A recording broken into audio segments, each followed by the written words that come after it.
Сәлем, атомның құрылымына оралайық. Атом ядро мен электрондардан тұрады. Ядро оң зарядталған протондар мен нейтрондардан тұрады. Сондықтан протондар мен нейтрондар неден тұрады? Ең қызығы енді басталады, деді Альфа. Протондар мен нейтрондар бөлінеді екен. Олар кварктардан тұрады. Протон екі үстіндегі және бір астындағы кварктардан құрылған. Ал нейтрон болса, бір үстіндегі және екі астындағы кварктардан тұрады. Кварктар протонда айналып, глюондармен алмасады екен. Кварктар арасында өте күшті ядролық әрекеттесу басталады.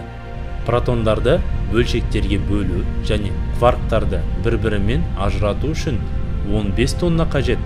Бір протонға екі пілді іліп қоюға болады. Кварктарды қаншама ажыратсақ, олар соншама күшті болады.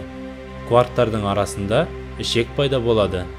Егер олар үзілсе, олардан тағы екі кварк шығады.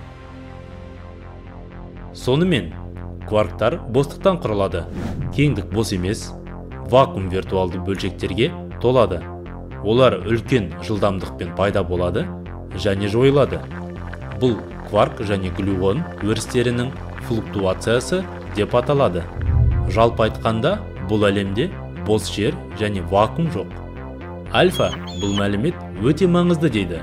Кварктар, бозондар, мезондар және лептондар неден тұратынын білмейді. Оны иттер докторантурасын бітірген соң айтады.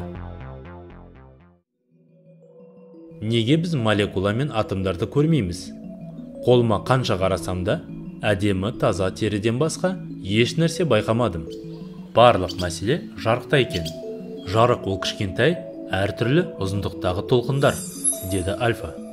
Өкінішке орай, біздің көзіміз кеңістіктегі барлық жарықтықты көре бермейді. Тек қана ұзындығы 380 мен 760 нанометрге дейін көреді. Қарапайым сөзбен айтсақ, күлгін түстен қызыл түске дейін ғана көреміз. Толқындар менің қолымның терісіне түсіп, шағылысып, тікелей көзімнің торыма түседі.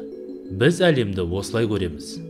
Толқындар атомдардан үлкенірек, сондықтан олар шағылыспайды. Сонымен, сол атомдарды қалай көруге болады? Альфа бұл бейненің кем дегенде 50 мың лайк жинағанын қалайды. Содан кейін ол атомды қалай көруге болатындығы туралы айтамыз. Достар, әрқашан ақпаратты тексеріңіз. Өйткені менің итім әлі ғылым докторы емес. Сіздермен болған ақылды Альфа досыңыз. Кездескенше.